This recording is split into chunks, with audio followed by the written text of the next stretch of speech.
Na hujambo mtazamaji, karibu kwenye Darubini ya Channel 1 leo ikiwa tarehe 6 mwezi wa 6 mwaka 2022, ambapo mtazamaji tumekuandalia mengi yaliyojiri hii leo, hasa kwenye ulingo wa siasa, kwani mwanahabari mwenza Gladys Mungaya amekita kambi kwenye uga wa Nyayo kuhakikisha kuwa unapata kila linalojiri kutoka kwenye uga wa Nyayo. Lakini kwanza mtazamaji, tupate vidokezo.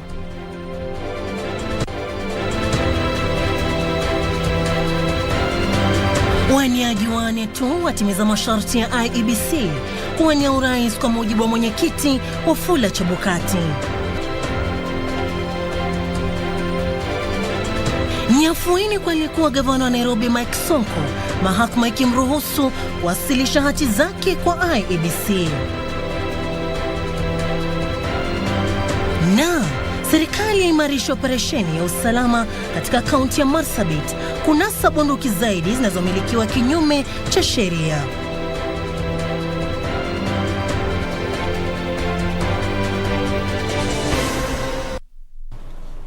Na mtazamaji, sasa karibu niweze kukujuza taarifa hizo kwa kina. Jina langu ni Sarafina Robi, mwenzangu wa ishara ni Ann Wangeshi. Tukianza ni kwa aliyekuwa gavana wa Nairobi Mike Sonko ameruhusiwa na mahakama kuwasilisha hati zake kwa tume huru ya uchaguzi na mipaka IEBC ili aidhinishwe hapo kesho.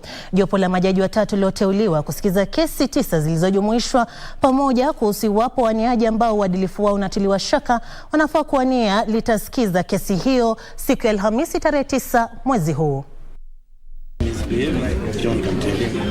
Mawakili kadhaa wanaomwakilisha aliyekuwa gavana wa Nairobi Mike Sonko walipambana mahakamani kuhakikisha kwamba maagizo ya kumzuia gavana huyo wa zamani kuwasilisha hati zake yanafutiliwa mbali. We want the rule of law to continue in the country. We want the supremacy of the constitution to continue in the country. I urge you very respectfully, yes, it's Majanja, as a presiding judge, uphold the rule of law. Let me leave this your courtroom feeling that you have actually dispensed justice and you have upheld constitution. Let us uphold the Kenyan constitution. We suffered for this constitution to come into operation. The question that the court should address itself is whether there will be any prejudice that will be suffered by any party that cannot be negated. Juhudi zao hazikuwa bure, kwani jopo la majaji watatu lililojumuisha Jaji David Majanja anayeongoza jopo hilo, Jaji Chacha Mwita na Jaji Mugure Thande lilitoa maagizo ya kumruhusu Sonko kuwasilisha hati zake kesho kwa IEBC. Jaji mkazi wa Mombasa John Mativu katikati ya mwezi uliopita alikuwa ametoa maagizo ya kuzuia tume ya IEBC kuidhinisha hati za uteuzi wa Sonko kuwania ugavana wa Mombasa kwenye uchaguzi wa mwezi Agosti. Haya yanajiri huku Paul Karungo Thangwa anayewania useneta wa Kiambu pia ameruhusiwa kuwasilisha hati zake kwa IEBC. Wawili hao wametajwa kwenye kesi kuhusiana na iwapo waniaji ambao uadilifu wao unatiliwa shaka wanafaa kuruhusiwa kuwania. Kesi hizo 9 zitasikizwa Alhamisi tarehe 9 mwezi huu. Wakati huo rufaa iliyowasilishwa na aliyekuwa gavana wa Nairobi Mike Sonko dhidi ya uamuzi wa IEBC wa kumzuia kuwania licha ya kuidhinishwa na msajili wa vyama vya kisiasa imewasilishwa kwenye mahakama kuu ya Mombasa na Jaji Jairus Ngaah. Na mtazamaji, sasa kwenye ulingo wa siasa ni kwa naibu rais William Ruto amesema kuwa utawala wake utaangazia kukomesha ukosefu wa usawa hasa katika kaunti za kaskazini ya nchi. Ruto aliandaa mikutano kadhaa ya kampeni katika kaunti ya Garissa. Alitoa wito kwa wakazi wa eneo hilo kuwachagua viongozi wanaohudumia, akidai kwamba wapinzani wake katika muungano wa Azimio walikuwa wameunga mkono kupunguzwa kwa mgao wa mapato kwa kaunti za eneo la kaskazini ya nchi. Naibu rais alianzisha kampeni zake katika kaunti ya Garissa kwa mkutano wa kiuchumi uliowaleta pamoja viongozi na wakazi wa kaunti hiyo kuratibu suluhu kwa changamoto zinazokumba eneo hilo ambazo zitafanikisha kubuniwa kwa mkataba wa kiuchumi na kusaidia kuratibu manifesto ya Kenya Kwanza. Kama Kenya Kwanza, chama yetu ya UDA tukiungana na wale wengine, tumesema mwaka huu tutaandikiana mkataba. We will sign a charter with the people of Garissa County. Watu wa Garissa County waseme tunawapigia kura, lakini tunataka barabara kutoka hapa mpaka pale. Weka sahihi. Iwapo atachaguliwa kuwa rais, Ruto aliahidi kukomesha ukosefu wa usawa ambao walisema umeathiri nchi hii tangu ilipopata uhuru. The model of the economy we have used has created the largest inequality in Kenya, and that is what we must sort out. It is not just sorting out poverty, it is sorting out inequality that is going to make this country move forward, so that opportunities are available for the majority of Kenyans. And that is what we intend to do in the bottom-up economic model. Mgombea urais huyo wa muungano wa Kenya Kwanza alitoa wito kwa wakazi wa eneo hilo kuunga mkono azma yake, kwani aliziunga mkono kaunti za eneo hilo dhidi ya mjadala wa kupunguza mgao wa mapato kwa kaunti hizo miaka 2 iliyopita. Nataka nikuulize wewe mtu ya Garissa. Kama mtu amesema anataka pesa ya serikali inayokuja Garissa County ipunguzwe, na wewe unaenda kupigia yeye kura ndiye apunguze pesa yenye inakuja Garissa County, kichwa yako inafanya kazi mzuri? Some of the counties ambayo walikuwa wana lose that money, your excellency ulitushika mkono, ukakuja na formula ambaye inasema win-win, kwa sababu wewe unatimiza na unakusanya wa Kenya wote. The contest, my friend, is not about horses and donkeys. The contest is about you who is a hostage of the past and us who are architects of the future. That is the contest, and it's for the people of Kenya to make a decision. Ruto alipuzilia mbali uvumi kuhusu njama ya kumpokonya ushindi wake kwenye uchaguzi huo ambao umesalia siku 63 pekee. Mimi ndio naibu wa rais wa Jamhuri ya Kenya. Hakuna deep state mimi sijui. Hakuna system mimi sijui. Nyinyi mkinipima hivi, mnaniona mimi ni mtu ambaye anaonekana anaweza kuibiwa kura? Nyinyi mkiniona hata kuna mtu anaweza kuiba kura yangu? Si hiyo ni ndoto ya mchana? Washirika wake wamemshutumu Jaji Mkuu Martha Koome kwa kujaribu kuisimamia tume huru ya uchaguzi na mipaka IEBC. The Chief Justice cannot purport to collect evidence and direct IEBC on how the general election of 2022 will happen. Please, the Constitution has demarcated lines for each arm of government. The judiciary is supposed to be the arbiter. John Jacob Kuria, Darubini. Na mbwembwe hizo za siasa. Shukran sana Jeje kwa taslifu hiyo. Mtazamaji, kwa sasa tunachukua mapumziko mafupi sana, tunarejea na taarifa zaidi, usiende mbali.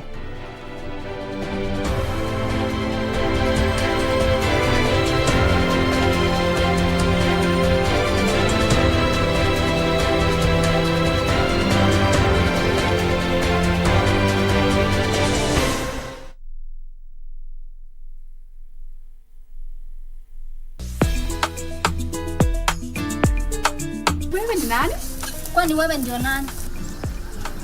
Uko na fidha? Uko na makoloni? Pepoloni?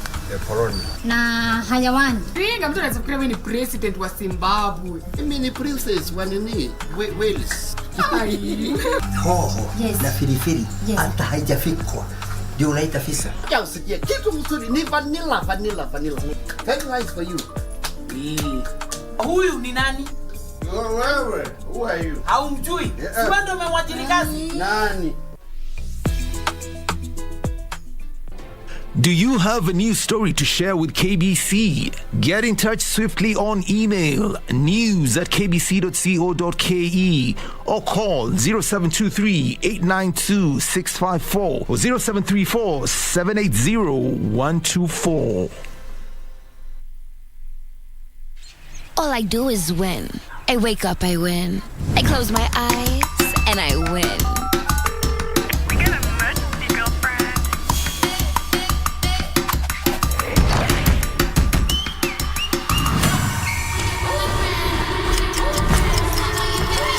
Keep up with me, come on, let's go. I love my curves and the skin I'm in.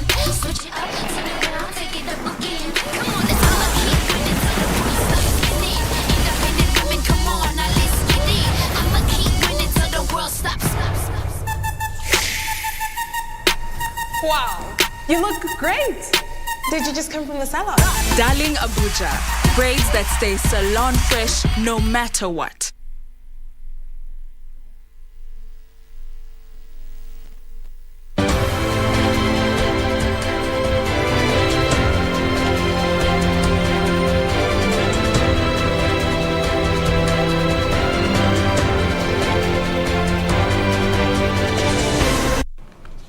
Na mtazamaji, unaendelea kutazama Darubini ya Channel 1. Kumbuka unaweza kutupata mbashara pale Facebook, YouTube na Twitter at KBC Channel 1 na @Sarafin_Robi.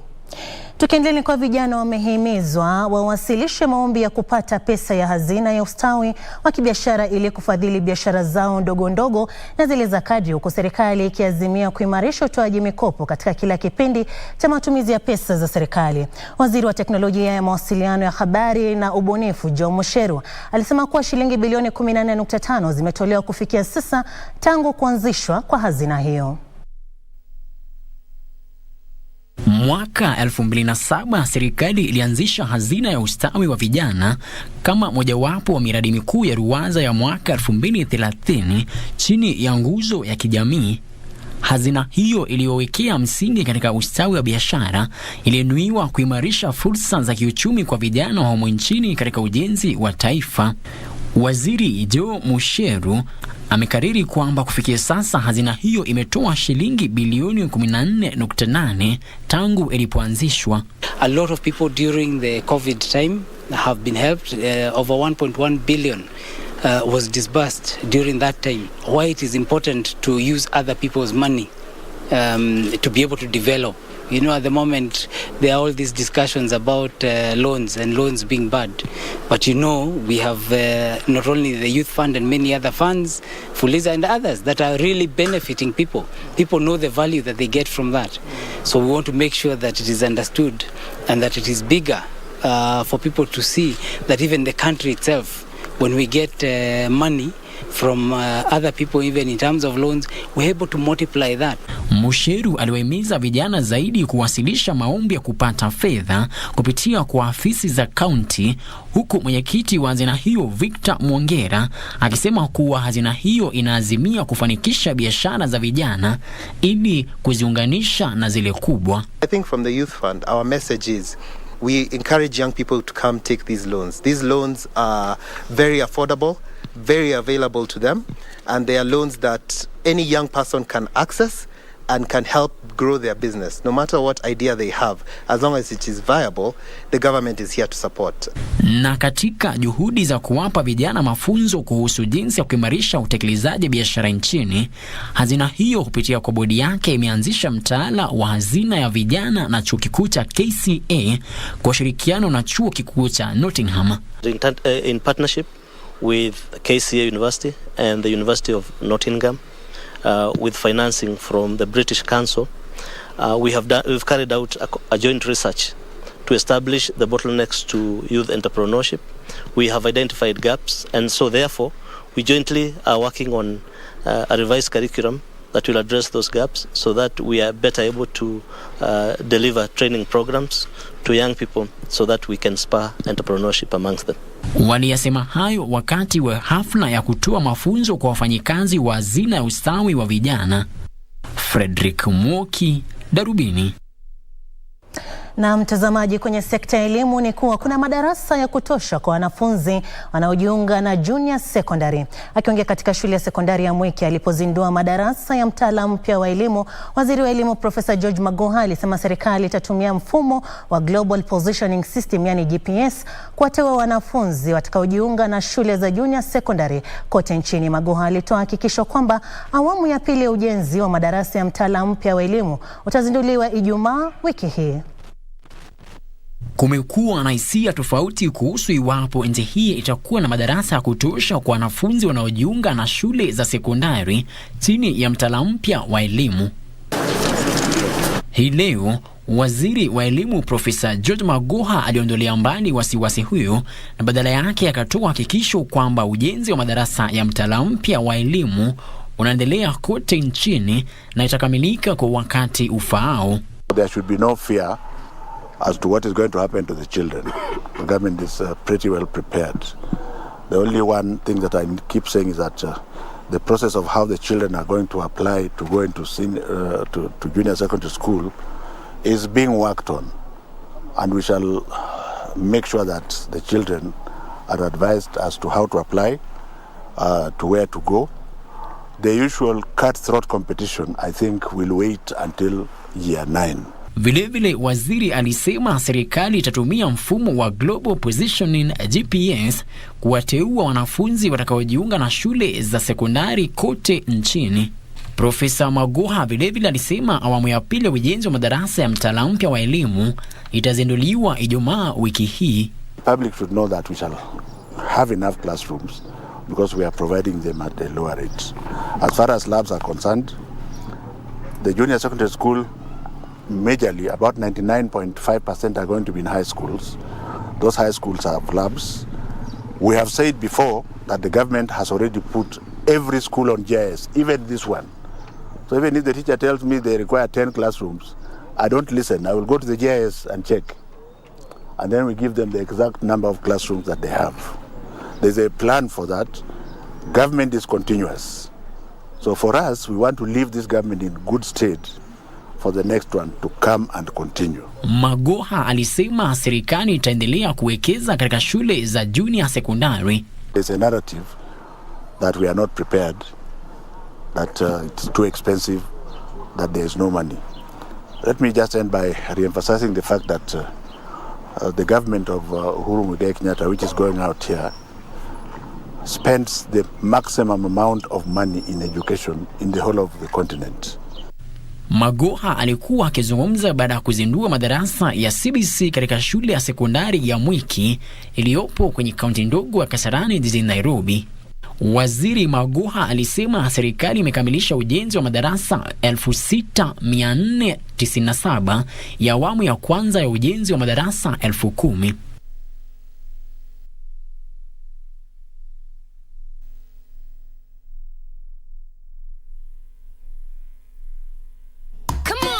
I'm the photographer Black Milk. I have an exhibition in 8 weeks about how things get better with time. Let's go. Darling Fluffy Kinky inspired me.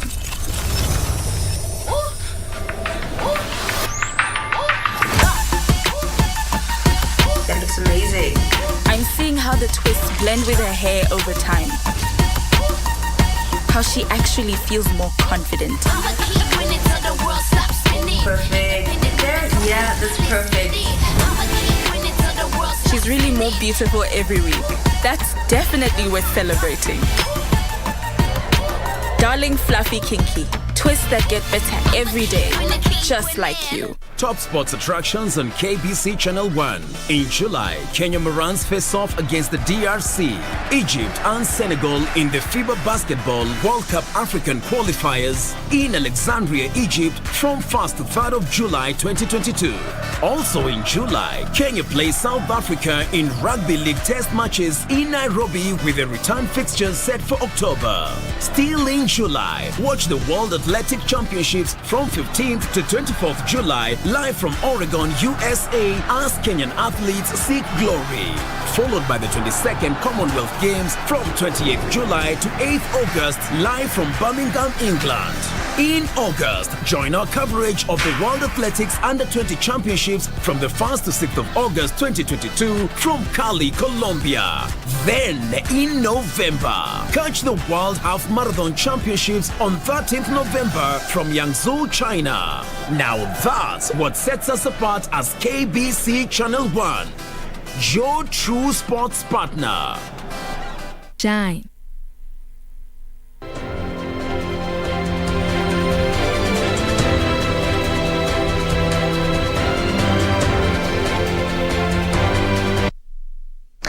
Na mtazamaji, sasa karibu kwenye makala yetu spesheli ambayo siku zote huwa tunakuletea kila siku ya Jumatatu. Na hii leo mtazamaji, tunakujuza kuwa maono ya Rais Uhuru Kenyatta kuhusu jiji la Nairobi yanadhihirika wazi kupitia halmashauri ya utoaji huduma katika kaunti hii kwa kutomsaza yeyote. Kupitia mpango wa kazi mtaani, vijana wengi wa familia zinazoishi mitaani wameshirikishwa kwenye miradi mbalimbali ambayo dhamira yake kuu ni kurejesha hadhi ya jiji hili, kubuni nafasi za ajira na kubadili maisha ya wengi. Vijana wa Kenya wapate ajira.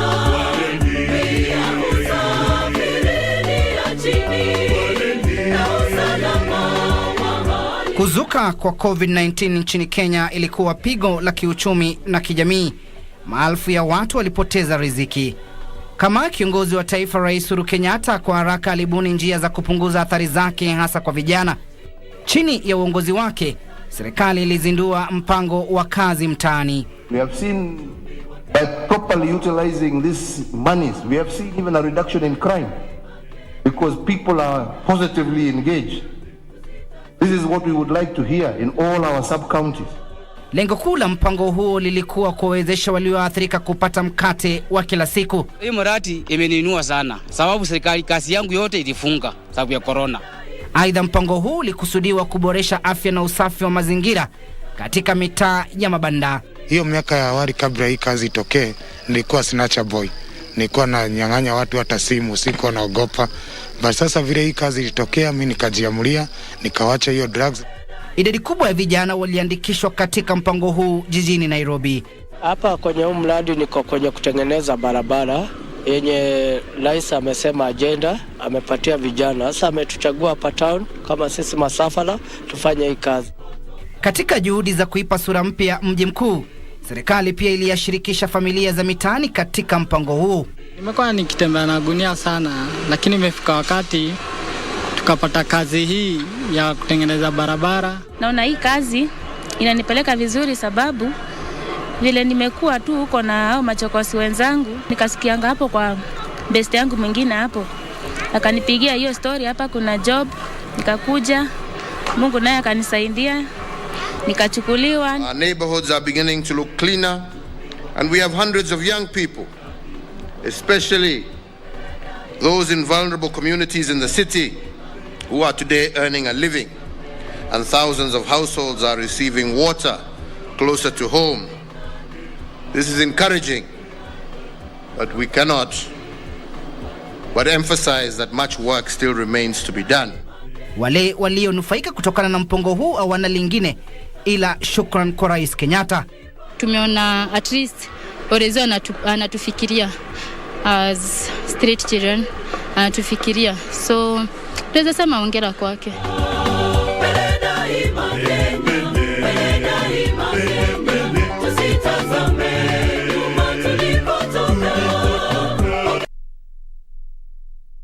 Na mswafi sana mtazamaji, makala hayo ni kwa hisani ya KBC na Ikulu. Na sasa kwenye taarifa zetu za biashara mtazamaji, ni kwa taasisi ya utafiti kuhusu ustawi wa viwanda maendeleo KIRDI inatafuta ufadhili wa shilingi bilioni 1.5 kutoka kwa hazina kuu kufanikisha shughuli zake za utafiti. Mkurugenzi mkuu wa taasisi hiyo Dr. Calvin Onyango aliyechukua rasmi hatamu hiyo kutoka kwa aliyekuwa mkurugenzi mkuu Profesa David Tigong alisema sehemu ya fedha hizo itafadhili kuimarisha uvumbuzi chini ya mpango wa ushirikiano kati ya sekta za umma na kibinafsi. Taarifa kamili ni kwenye mseto wa biashara. Taasisi ya utafiti kuhusu ustawi wa viwanda na maendeleo KIRDI inalenga kujipatia shilingi milioni 200 kila mwaka kama mraba kipindi itakapouza kazi zake za utafiti.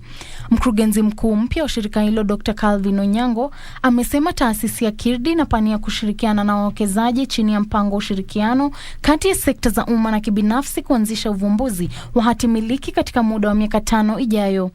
But government financing out of that 1 billion you talk about, even if it could be raised, that's what we are discussing with the ministry, like I mentioned, by maybe another half 500 million, then we'll be able to meet our mandate quite effectively. Wakati huo huo, shirika la kulinda akiba za wateja kwenye benki imezindua mfumo wa kupunguza hasara kwa benki na kuhimiza benki kutotoa mikopo kupita kiasi.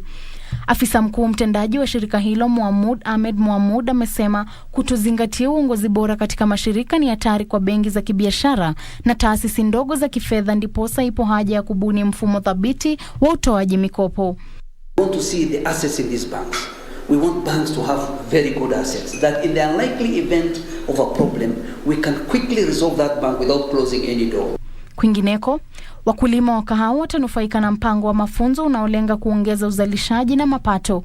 Mpango huu unaolenga mashirika 44 katika kaunti ya Murang'a unanuiwa kuimarisha sekta ya kahawa ambavyo viwango za mazao yake vimedidimia katika miaka ya hivi majuzi.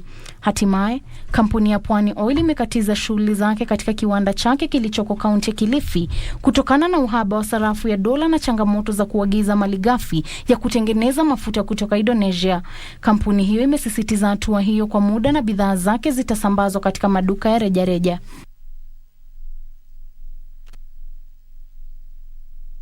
Na mtazamaji, kufikia hapo ndipo tunakamilisha Darubini hii leo. Nimekuwa msomaji wako Sarafina Robi. Kwa sasa na kurejesha kwa mwenzangu Safin Acheng Ouma. Asante sana Sarafina Robi kwa taarifa uliotupa, taarifa za utendeti. Now let me switch to what I'm used to before I bite my tongue. And yeah, that is what we have been doing for you. And of course, right now we also want to continue on that spectrum, just following up on some of the latest developments in the country. Today, the Azimio la Umoja One Kenya Alliance is set to launch its manifesto, an event that started earlier on in the day. And of course, right now I understand that the former premier, who is the presidential flag bearer of the Azimio la Umoja One Kenya Alliance, has arrived at the Naye National Stadium, and the event is currently picking up. Entertainment still going on. I just want to hand you over to my colleague at